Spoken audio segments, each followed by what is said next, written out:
금강경을 통해서 이런 절체절명의 위기를 벗어날 수 있습니다.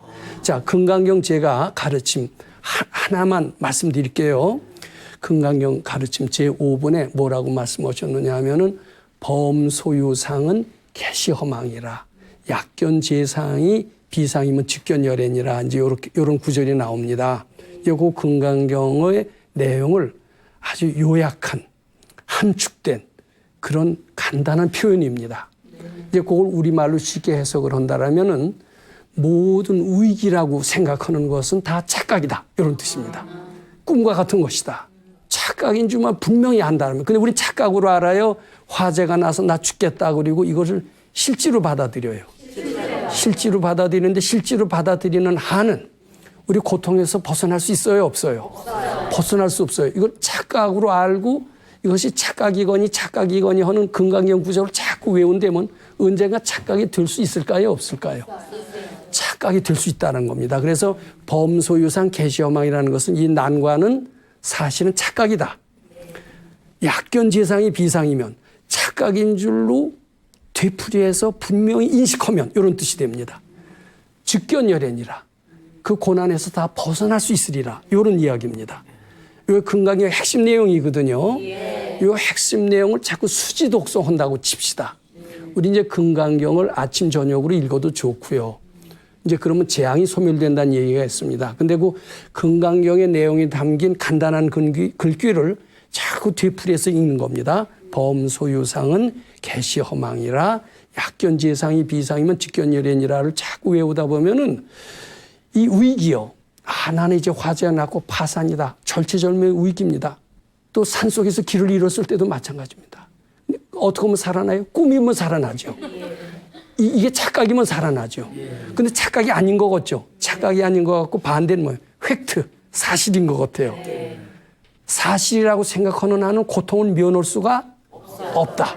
근데 착각으로 생각하면 착각으로 깨치기만 하면 잘하면 벗어날 수 있다. 이렇게 되죠. 금강경이 바로 그럽니다. 이게 꿈이고 착각이다. 이렇게 인식하라는 뜻입니다. 이게 자꾸 하다 보면은 가난에서 벗어나요.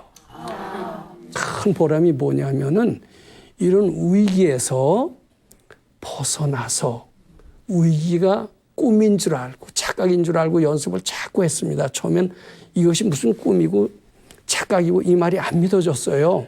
이건 엄연한 현실이고 이게 현실을 외면하는 것은 비겁한 일이다. 이렇게 생각하고 도전하려고 했어요. 도전했더니 무척 힘들어요. 그렇다고 가서 나무아미타불 관세음보살 해도요. 부처님이 잘 들어주시지도 않아요.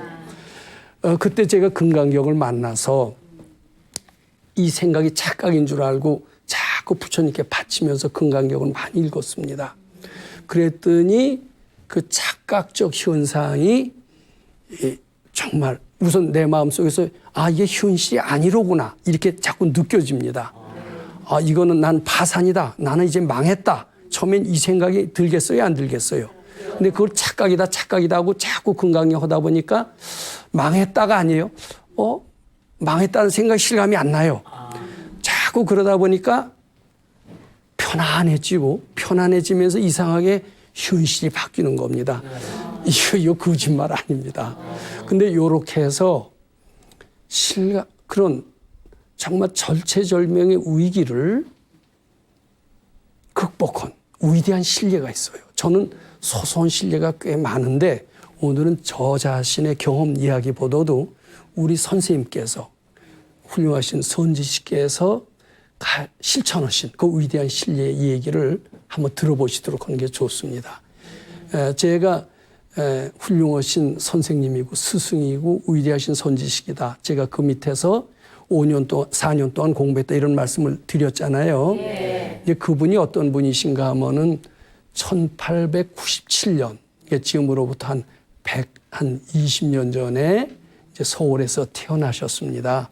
서울에서 태어나셔서 일제시대 때죠. 태어나셔서 일찍이 나라가 망해갈 때니까 이제 독립운동의 뜻을 품으시고 이제 상해로 갔어요.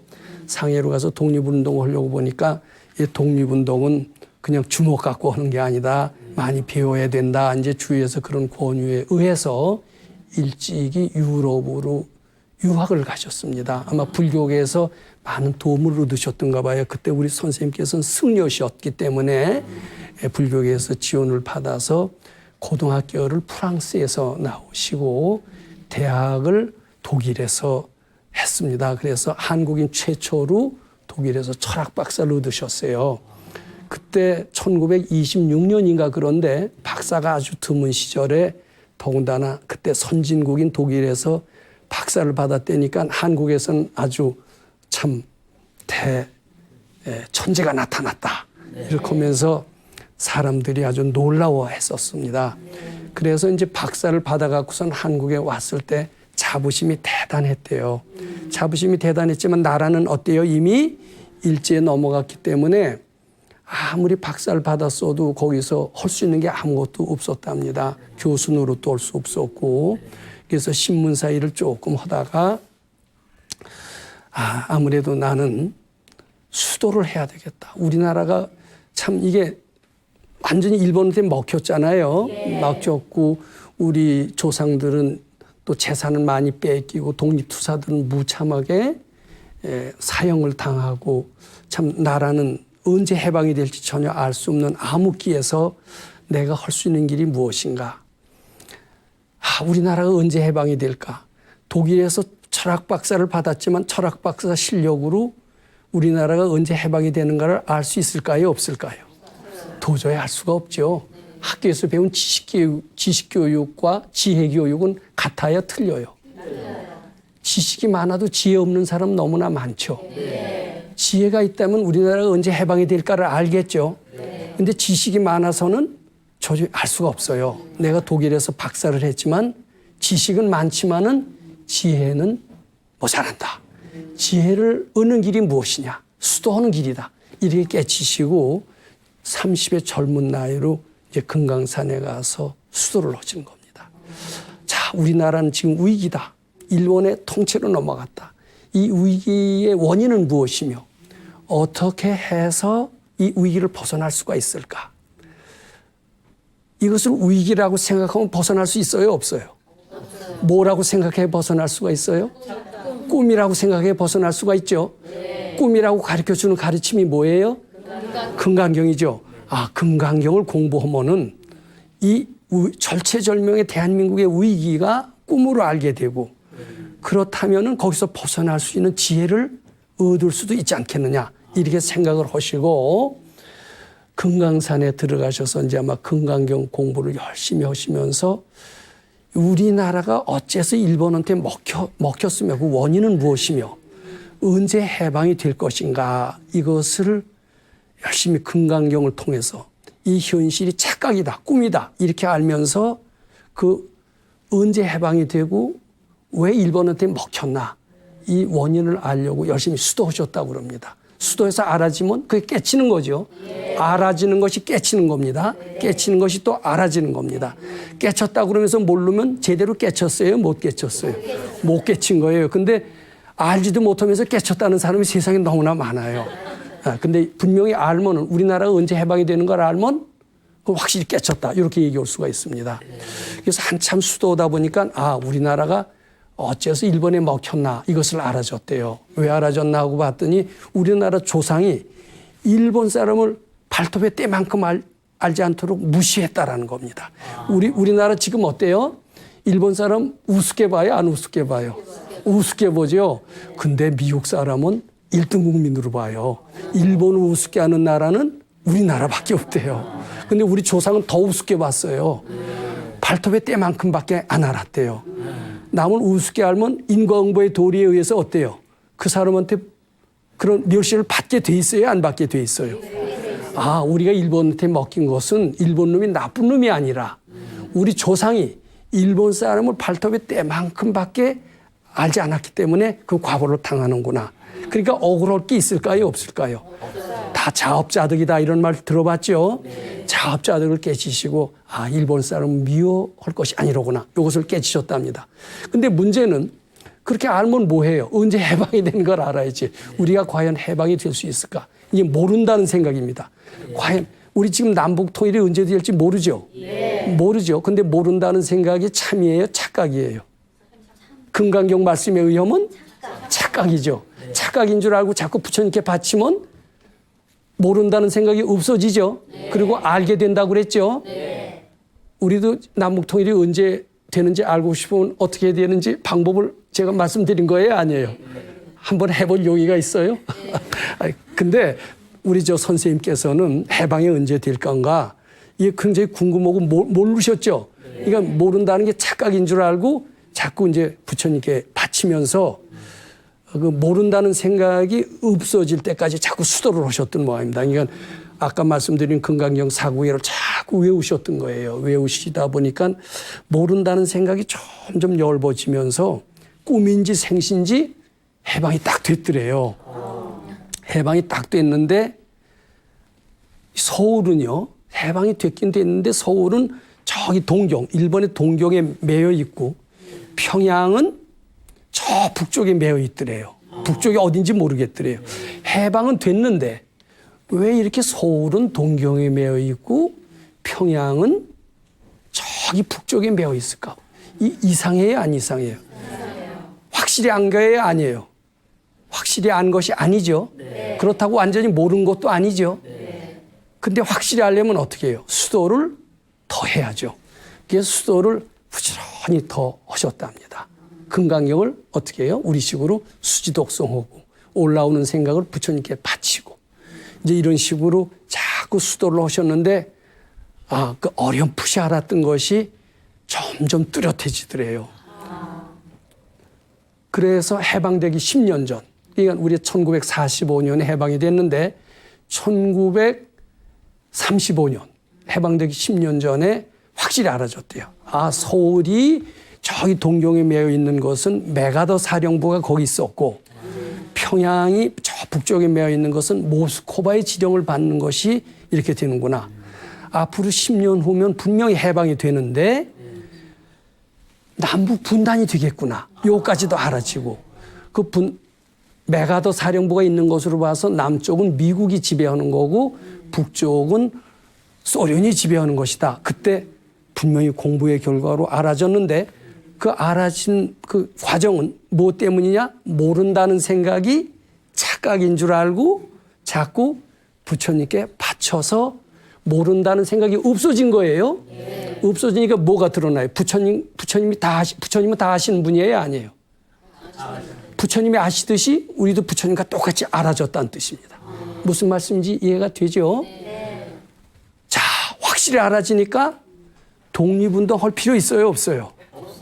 그리고 이제 우리나라가 위기예요? 아니에요? 절체절명의 위기에서 벗어났습니다. 뭐 때문에 벗어났느냐? 위기라는 것이 착각인 줄 알고 바쳤고 모른다는 생각이 착각인 줄 알고 바쳤기 때문에 훤히 알아지다 보니까 위기랄 것이 있어요? 없어요? 이게 위기를 극복하는 방법은 다 금강경 가르치면서 나왔다 이렇게 할 수가 있죠. 그러면서 이제 그전에 독립운동꾼이었대요. 독립운동을 하면서 참 우리 독립투사들을 많이 도와주고 이러셨다가 그 뒤로는 하나도 독립운동 하실 필요가 없게 되었다. 이제 이렇게 얘기를 하십니다. 자, 우리 선생님이 금강경을 하심으로써 절체절명의 대한민국의 위기를 그것으로 극복했다라는 말씀을 제가 드렸죠. 이걸 한번 좀 검토해 보죠. 그러면은 이제 우리 선생님께서 수도를 하시는데 처음에 몇 년은 수도를 했는데 알아졌는데 반쯤밖에 못 알아졌어요. 왜냐하면 서울은 동경에 매여 있고 평양은 어떻게 됐어요?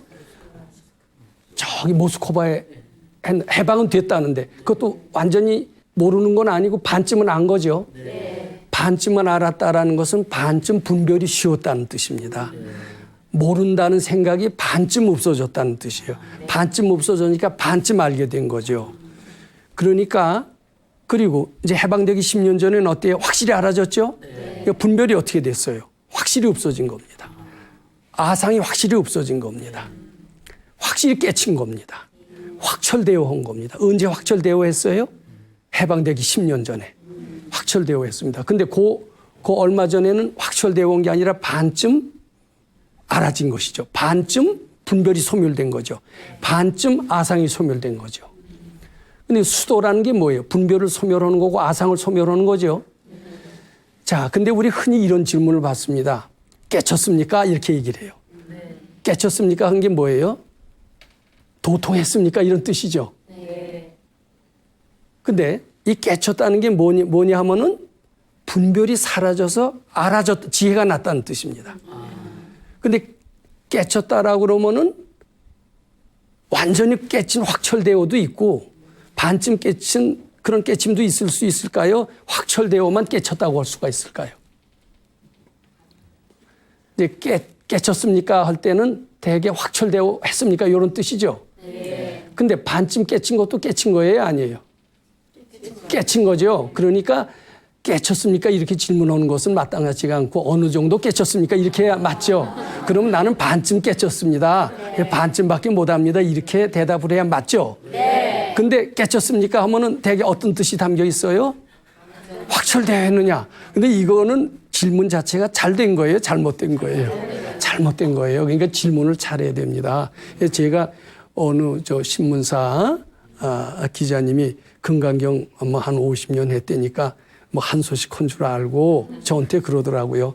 깨치셨습니까? 그래서 그 깨친 게 부처님처럼 대각을 한 거라면 난 대각은 못했다. 그렇지만 작은 깨침은 몇 번 했다. 왜냐하면 작은 깨침이라는 게 어때요? 작은 분별이 없으면 그만큼 지혜가 생겨요. 그 정도 아는 거예요. 그 정도 깨쳤다고는 얘기할 수 있어도 부처님처럼 다 한 건 아니죠.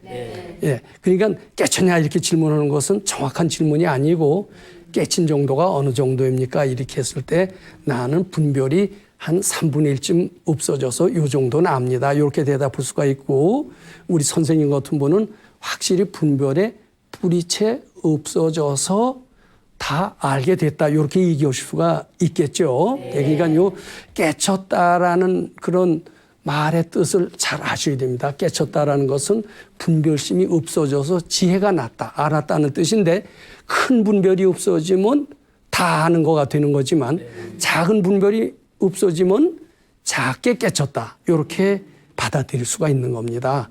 예, 이렇게 우리 선생님의 이제 독립운동으로 해서 이렇게 수도를 열심히 하다가 해방이 되고 이런 것을 다 알아지는 과정에서 우리는 이 금강경 가르침이 어때요? 절체절명의 위기를 극복하면서 그리고 모든 난관을 극복할 수 있는 획기적인 가르침이다. 우리 선생님이 그렇게 해서 본인의 위기는 물론 나라의 위기의 극복됨을 아셨듯이 누구든지 그렇게 분별심을 부처님께 착각인 줄 알고 바쳐서 해탈하면은 위기를 극복하고 난관을 해소하고 거기에 걸맞는 지혜를 얻게 된다. 요거 이해가 됩니까? 안 됩니까? 네. 참 그렇다라면은 우리는 지금까지 인과응보의 가르침, 좋은 일을 해라. 좋은 일을 해야 복을 받는다. 이런 가르침 속에서 쭉 살아왔습니다. 그리고 나쁜 일 하면 벌 받는다. 이런 가르침 속에서 살아왔습니다. 근데 그런 가르침만 들어서는 특히 절체절명의 위기 때 벗어나는 길을 헤쳐나갈 수가 없어요. 그 헤쳐나오는 길은 금강경 가르침이고 이 금강경 가르침은 어떻게 보면 지금까지의 불교 사정의 상당히 획기적인 그런 공부법을 제시하는 것이다. 이런 것을 어렵지 않게 우리가 이해할 수 있다. 이렇게 말씀드리고자 합니다. 그리고 이제 참고적으로 말씀드린다면 깨침에는 아주 큰 깨침, 즉 대각만 있는 줄로 알지만 대각이 있는 것이 아니다. 대각을 하는 경우는 아주 좀 드문 경우가 되고 작은 깨침도 얼마든지다. 근데 작은 깨침을 하면은 확철되어 오고 이 세상을 훤히 알지는 못해도 고난이 변해서 행복으로 변합니다. 근데 우리는 수도는 깨치는 가르침으로 알지 행복해지는 가르침으로 알지를 않습니다. 어떻습니까? 불교는 뭐 때문에 믿습니까? 그렇게 물어보면 대개 어때요? 깨치기 위해서 믿는다 이렇게 되게 얘기하죠. 행복해지기 위해서 믿는다 이렇게 대답하는 분 봤습니까? 안 봤습니까? 못 봤죠. 근데 작은 깨침을 하면은 고난이 변해서 행복이 된다. 이렇게 봐야 돼요. 그러니까 행복을 얻기 위해서도 깨쳐야 됩니다. 작은 깨침입니다. 그다음에 무능력자가 변해서 우리는 불교를 수행을 할 때 무능력자가 능력자가 되기 위해서 수행한다 이런 말 들어봤어요? 못 들어봤어요? 못 들어봤죠? 불교의 수행은 큰 깨침으로 해서 수행한다. 요 얘기밖에 못 들어봤죠? 근데 큰 깨침은 큰 지혜를 얻기 위해서 하지만은 작은 중간 깨침은 우리의 무능력을 바꿔서 능력으로 만듭니다. 그러니까 불교를 잘 수행하면은 조금 전에 작은 깨침으로 두면 고난이 변해서 뭐가 된다고 그랬어요? 행복이 되고 중간 깨침으로 얻게 되면 무능력자가 바뀌어서 능력자로 됩니다. 우리는 불교를 잘 믿으면은 가난한 사람이 큰 부자가 된다는 말을 못 들어봤죠.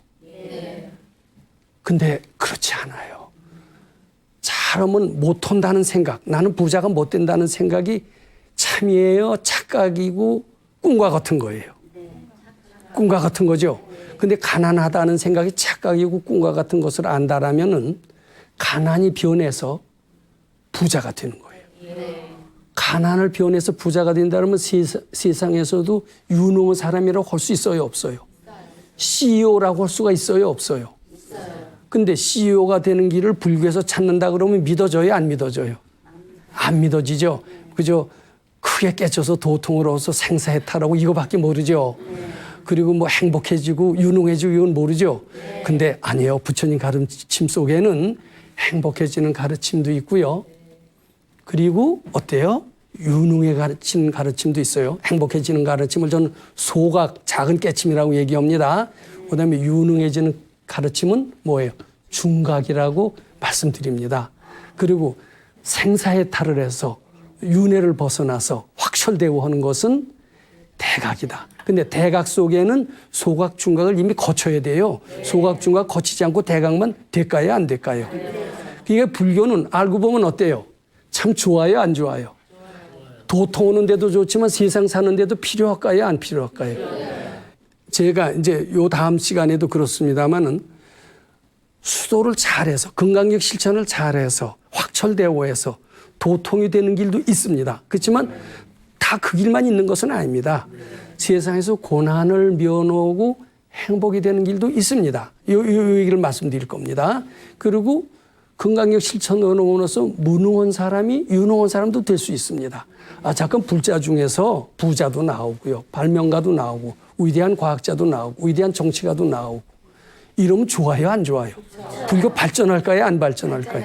근데 도인만 나오고 부자는 안 나오고 능력자는 안 나오고 그러면 진리는 진리인데 어떻게 반쪽짜리 진리밖에 안 되는 거겠죠? 부처님께서 반쪽짜리 진리 설명하실 리가 있을까요, 없을까요? 근데 우리가 후학이 그걸 잘 몰라서 지금 부처님의 위대한 진리를 반쪽짜리 진리로 만들고 있어요. 근데 다행히 나는 우리 훌륭한 선생님의 가르침을 만나서 부처님 가르침 속에는 확철되어 오는 위대한 그런 진리만 있는 게 아니다.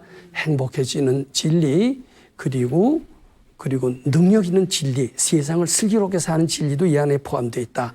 이렇게 말씀드리고 싶습니다. 요 다음 시간에는 선지식의 참모습은 어떤 것이냐, 거기에 대해서 좀 더 진지하게 검토해 보도록 그렇게 하겠습니다. 네, 감사합니다.